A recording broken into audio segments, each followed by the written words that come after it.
وَكَانُوا يُصِرُّونَ عَلَى الْحِنْثِ الْعَظِيمِ، اور وہ اصرار کرتے تھے گناہ عظیم پر، بڑے گناہ پر. یسرون کا لفظ اصرار سے ہے، کسی چیز پہ سختی سے جمے رہنا، مصر ہونا. ہنس کہتے ہیں توڑنے کو. اسی طرح غلط اور جھوٹی قسم کے لیے بھی یہ لفظ استعمال ہوتا ہے. ایسا گناہ جو عہد و پیمان یا قسم توڑنے سے متعلق ہو، اور ایسے گناہ سبھی کبیرہ گناہ ہوتے ہیں. مثلا یہاں اس سے مراد شرک ہے، اور شرک میں کیا توڑتا ہے انسان؟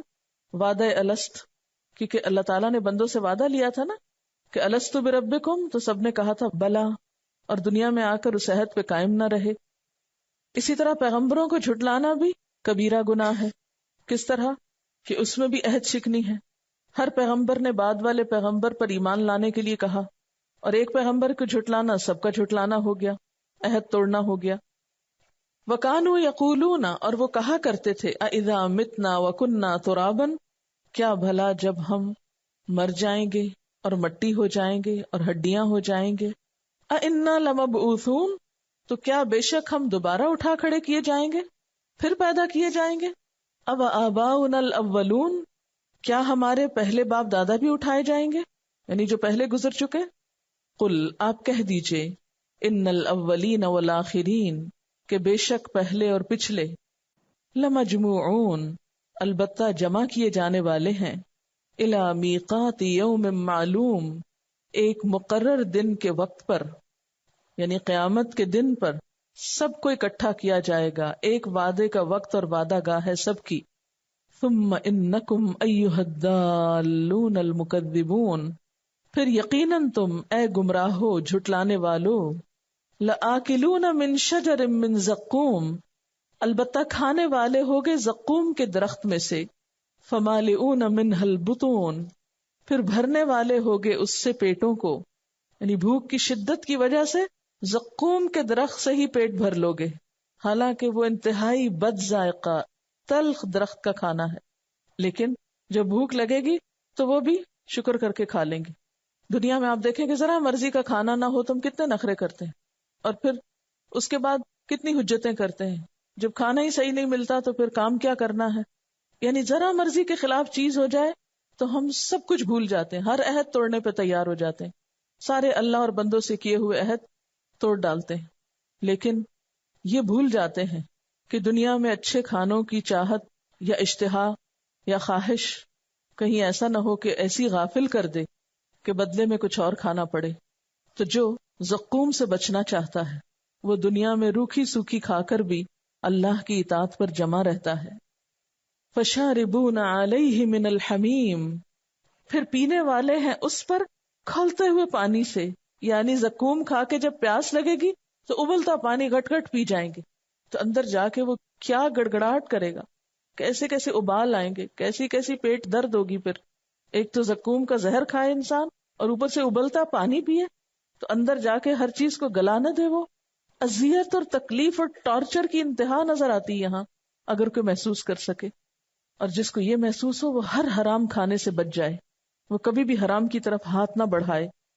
فشاربون علیہ من الحمیم فشاربون شرب الہیم، پھر وہ پینے والے ہوں گے پیاس سے اونٹ کی طرح پینا. ہیم کا لفظ جو ہے اونٹ کے مرض استسقاء کے لیے بولا جاتا ہے کہ وہ پانی پیتا چلا جاتا ہے، پیتا چلا جاتا ہے. اہیم کہتے ہیں پیاس سے اونٹوں کو، اور یہ خاص بیماری ہوتی ہے اونٹوں میں کہ جتنا پانی پیتے ہیں اتنی ان کی پیاس بڑھتی ہے، پیٹ پھٹنے کے قریب ہوتا ہے لیکن وہ اور پانی پیتے ہیں. یعنی پینے سے تکلیف بھی ہوتی ہے لیکن پیاس نہیں ختم ہوتی. تو اہل جہنم کی بھی پانی پی پی کر پیاس نہیں ختم ہوگی، ہو بھی کیسے سکتی. جب بہت سخت دھوپ گرمی سے انسان آتا ہے تو کیا جی چاہتا ہے؟ چائے پیے، بغیر ٹھنڈا کیے ہوئے پانی پیے؟ نہیں، اس وقت تو گرم پانی زہر لگتا ہے، یہ گرم پانی نہیں پی سکتے، ٹھنڈا پانی چاہیے اور بہت ٹھنڈا چاہیے. اور وہاں کیا ہے کہ ابلتا پانی، اس لیے وہ پی کر بھی پیاس نہ بجھے گی. پیاس سے اونٹ کی طرح یا توس لگے ہوئے اونٹ کی طرح، یعنی وہ جو بیماری والے اونٹ کی طرح وہ پانی پیتے چلے جائیں گے. شدید پیاس. آپ دیکھیے کہ پانی کا زیادہ پینا بھی تو ایک تکلیف کا سبب ہوتا ہے نا. کبھی آپ کو بہت پیاس لگی ہو پھر آپ پانی زیادہ پی لیں، پھر کیا ہوتا ہے؟ الٹا اور پریشانی ہو جاتی، یعنی وہ پی کر بھی تکلیف دیتا ہے.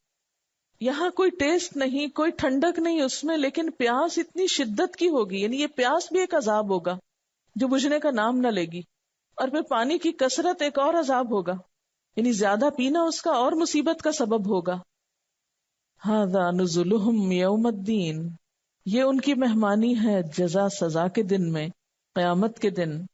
یہاں بطور استہزاء کے جہنم والوں کو ملنے والی چیزوں کو مہمانی کہا گیا، جیسے ایک اور جگہ پر آتا نا فبشرہم بعذاب علیم. وَأَصْحَابُ الشِّمَالِ مَا أَصْحَابُ الشِّمَالِ فِي سَمُومٍ وَحَمِيمٍ. وَأَصْحَابُ الشِّمَالِ مَا أَصْحَابُ الشِّمَالِ فِي سَمُومٍ وَحَمِيمٍ وَظِلٍّ مِّن يَحْمُومٍ لَا بَارِدٍ وَلَا كَرِيمٍ. وَأَصْحَابُ الشِّمَالِ مَا أَصْحَابُ الشِّمَالِ فِي سَمُومٍ وَحَمِيمٍ وَظِلٍّ مِّن يَحْمُومٍ لَا بَارِدٍ وَلَا كَرِيمٍ. لَا بَارِدٍ وَلَا كَرِيمٍ. إِنَّهُمْ كَانُوا قَبْلَ ذَلِكَ مُتْرَفِينَ وَكَانُوا يُصِرُّونَ عَلَى الْحِنثِ الْعَظِيمِ وَكَانُوا يَقُولُونَ أَإِذَا مِتْنَا وَكُنَّا تُرَابًا وَعِظَامًا أَإِنَّا لَمَبْعُوثُونَ أَوَآبَاؤُنَا الْأَوَّلُونَ. قُلْ إِنَّ الْأَوَّلِينَ وَالْآخِرِينَ لَمَجْمُوعُونَ. قُلْ إِنَّ الْأَوَّلِينَ وَالْآخِرِينَ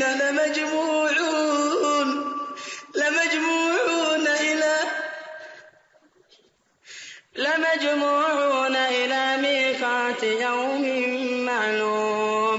ثُمَّ إِنَّكُمْ أَيُّهَا الضَّالُّونَ الْمُكَذِّبُونَ لَآكِلُونَ مِن شَجَرٍ مِّن زَقُّومٍ فَمَالِئُونَ مِنْهَا الْبُطُونَ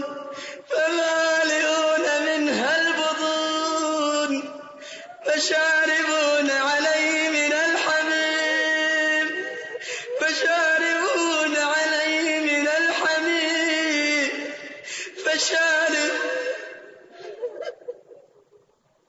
ثُمَّ إِنَّكُمْ أَيُّهَا الضَّالُّونَ الْمُكَذِّبُونَ لَآكِلُونَ مِن شَجَرٍ مِّن زَقُّومٍ فَمَالِئُونَ مِنْهَا الْبُطُونَ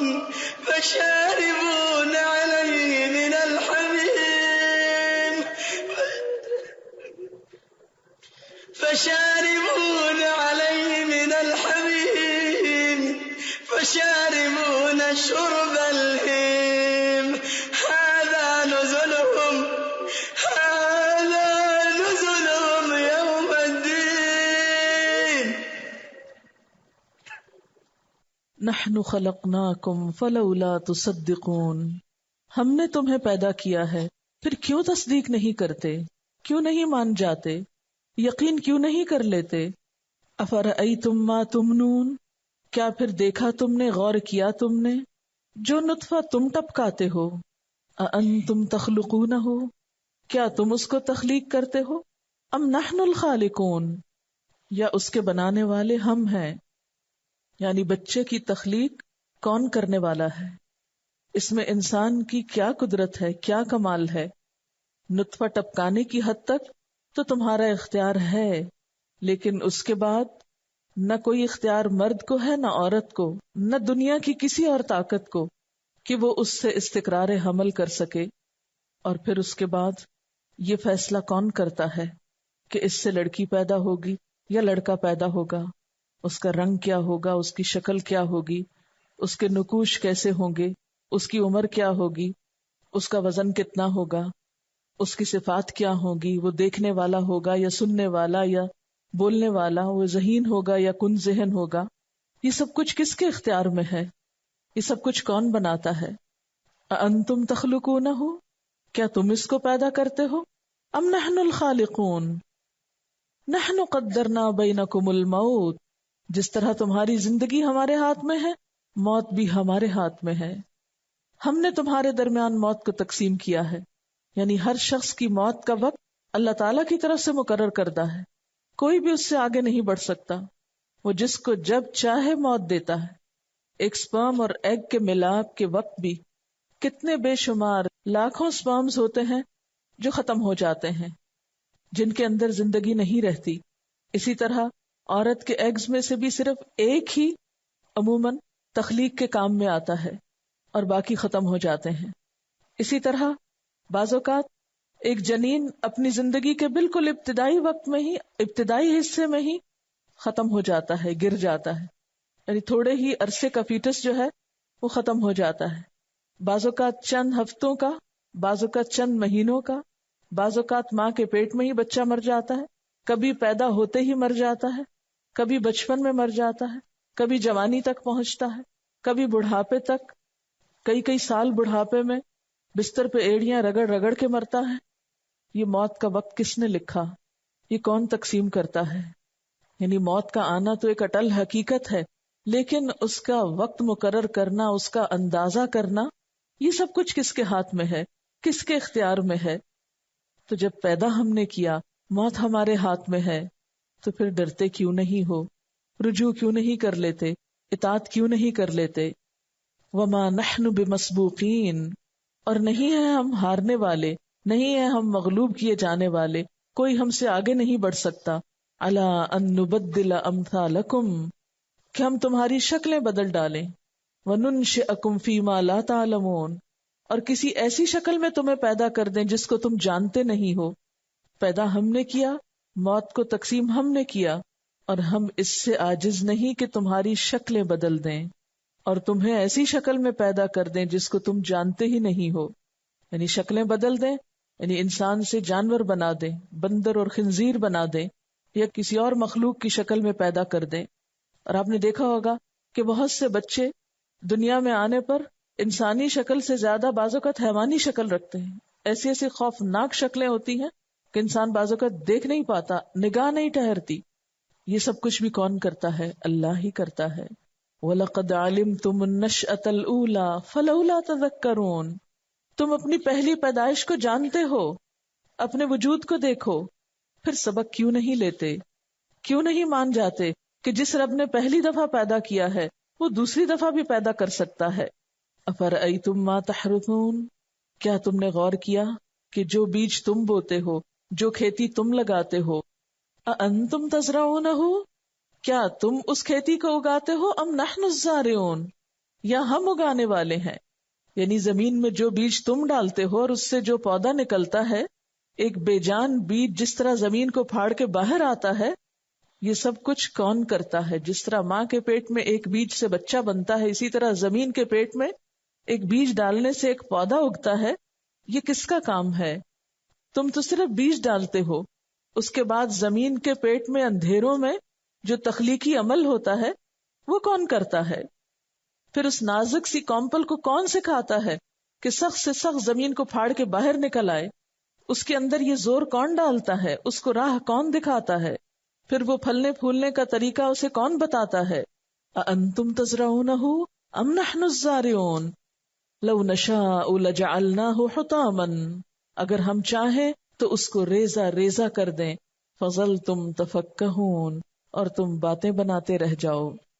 تفکر کہتے ہیں تعجب کرنے کو، پشیمان ہونے کو، باتیں بنانے کو، تعصب کرنے کو. اس میں خوشحالی کا معنی بھی آتا ہے اور ندامت کا معنی بھی آتا ہے. یعنی تمہاری کھیتی کو سرسبز اور شاداب کرنے کے بعد جب پکنے کے قریب ہو تو ہم اسے خشک کر کے ریزہ ریزہ بھی کر سکتے ہیں، اور تم دیکھتے ہی رہ جاؤ کہ سارا کھیت تمہاری آنکھوں کے سامنے جل جائے، اور تم پر ایسی بدحواسی طاری ہو کہ تم صرف باتیں ہی بناؤ، اسباب ہی ڈھونڈتے چلے جاؤ، اس حادثے کی توجیحات ہی کرتے رہو، نقصان کا اندازہ ہی بیٹھے کرتے رہو، کوئی کچھ کہے اور کوئی کچھ کہے. یعنی ہر ایک اپنی اپنی رائے دے، اپنا اپنا فلسفہ جھاڑے. یعنی سب مرحلے اللہ کے ہاتھ میں ہیں. وہ نہ چاہے تو بیج وہیں گل سڑ جائے، کچھ بھی نہ اگے. وہ چاہے تو فصل اگنے کے بعد اس کو کیڑا لگا دے. وہ چاہے تو تیار شدہ فصل پہ ایسی بارش برسائے کہ سب کچھ ختم ہو جائے اور تم صرف باتیں ہی کرتے رہ جاؤ. اور کیا کہو، انا لمغرمون، کہ بے شک ہم پر تو چٹی پڑ گئی. بل نحن محرومون، بلکہ ہمارے تو نصیب ہی پھوٹے ہوئے ہیں، ہم تو محروم رہ گئے. مغرمون کا لفظ غین رے میم سے ہے. مفت کا تاوان یا جرمانہ، وہ مالی نقصان جو کسی قسم کی خیانت یا جرم کا ارتکاب کیے بغیر انسان کو اٹھانا پڑے. کہ ہم نے تو محنت کی تھی، ہل چلایا تھا، بیج ڈالا، پانی دیا، رکھوالی کی، لیکن سب سرمایہ لگا ہوا ضائع ہو گیا. تو یہاں پر تاوان کا مطلب کیا ہوگا کہ لگا لگایا کھیت انسان کا جل اٹھے، کہ جو بیج ڈالا ہے، جو محنت کی ہے، اس کا بھی کچھ ریٹرن نہ ہو، وہ بھی واپس نہ ملے. اس بات کی وضاحت سورۃ القلم میں آنے والے ایک واقعے سے بخوبی ہوتی، انشاءاللہ آگے وہ پڑھیں گے، جہاں ایک باغ والوں کی مثال آئی ہے اور وہاں ان کے ساتھ یہی حادثہ ہوا کہ سارا پھل ان کا مارا گیا اور پھر وہ صرف باتیں ہی بناتے رہ گئے، محروم رہ گئے. افرأیتم الماء الذی تشربون، کیا پھر تم دیکھتے ہو اس پانی کو جو تم پیتے ہو؟ اانتم انزلتموہ من المزن، کیا تم اس کو اتارتے ہو بادل سے؟ ام نحن المنزلون، یا ہم ہیں اس کو اتارنے والے. یعنی آسمان سے بارش کون برساتا ہے؟ لو نشاء جعلناہ اجاجا فلولا تشکرون، اگر ہم چاہیں تو اس کو کڑوا زہر کر دیں، پھر کیوں شکر ادا نہیں کرتے ہو، کیوں شکر گزار نہیں ہوتے ہو. یہ اللہ تعالیٰ کی کتنی بڑی رحمت ہے کہ سمندر کا پانی جس میں 10واں حصہ نمک ملا ہوا ہے، جب وہ بھاپ بن کے اٹھتا ہے تو نمک پیچھے ہی رہ جاتا ہے. اگر وہ نمک ساتھ چلا جائے اور بادلوں کی شکل میں ساری زمین پہ برس جائے تو زمین کا کوئی حصہ کاشت کے قابل نہ رہے. تم بارش کا پانی پی نہ سکو، جس چیز پہ برسے اس کا رنگ خراب کر کے رکھ دے. آپ دیکھیں صرف سمندر کی ہوا سے ہی، جس میں تھوڑا بہت پانی شامل ہوتا ہے، کس طرح عمارتوں کے رنگ خراب ہو جاتے ہیں. سی ویو پہ جا کے آپ نظارہ کر سکتے ہیں. تو کہاں یہ کہ ساری زمین پہ ایسی بارشیں برسیں تو تمہارے تو سارے رنگ ہی اٹھ جائیں، پینے کا پانی تمہیں نہ ملے، ہر چیز میں کڑواہٹ اور بدمزگی ہو. اب دیکھیں مختلف چیزوں کے جو عرق بنتے ہیں، مثلا گلاب کے پھولوں کا، حالانکہ وہ بھی بھاپ ہوتی ہے، لیکن اس عرق کو پی کے آپ دیکھیں تو اس میں اصل کی خوشبو پھر بھی باقی ہوتی ہے. یا جس بھی چیز جب جڑی بوٹی کا عرق ہوتا ہے، اس کا کچھ نہ کچھ اثر رنگ، ذائقے یا خوشبو میں موجود ہوتا ہے، حالانکہ وہ بھی صرف اس کی نکلی ہوئی بھاپ کو ٹھنڈا کرنے سے عرق بنتا ہے. لیکن اللہ تعالیٰ کی رحمت دیکھو کہ کس طرح روزانہ تمہارے بادل اٹھتے ہیں میٹھا پانی لے کر اور برستے ہیں خوشگوار بابرکت بارش کے ساتھ. وَلَوْ نَشَاءُ لَجَعَلْنَاهُ أُجَاجًا، اگر ہم چاہیں کچھ مشکل نہیں، ہم اس کو کڑوا زہر کر دیں. فَلَوْلَا تَشْكُرُونَ، پانی پی کے شکر کیوں نہیں ادا کرتے. أَفَرَأَيْتُمُ النَّارَ الَّتِي تُورُونَ، کیا تم نے کبھی غور کیا، خیال کیا کہ یہ آگ جو تم جلاتے ہو، روشن کرتے ہو، أَأَنتُمْ أَنشَأْتُمْ شَجَرَتَهَا، کیا تم نے اس کا درخت پیدا کیا، ام نحن المنشئون، یا ہم اس کے پیدا کرنے والے ہیں. عربوں کے ہاں بعض درخت ایسے تھے، مرخ اور افار نام کے، جن کی شاخیں باہم ٹکرا کر آگ پیدا کرتے تھے، جیسے چکماک کے پتھر سے. اس وقت دیا سلائی کا زمانہ تو نہ تھا، ایسے ہی درختوں سے آگ جلائی جاتی تھی. فرمایا کہ یہ آگ جلانے کا سامان کس نے پیدا کیا. آپ خود سوچیں کہ اگر ایسی کوئی چیز اللہ تعالیٰ نہیں بناتے تو پہلی دفعہ آگ کہاں سے آتی. اور اسی طرح درخت سوکھ کر ایندھن بنتے ہیں، اور کچھ عرصہ پہلے تک تو دنیا میں صرف ایندھن درختوں سے ہی حاصل ہوتا تھا، تیل اور گیس تو دریافت ہی نہیں ہوئی تھی. ایک لکڑی سے ہی آگ کا تصور وابستہ تھا.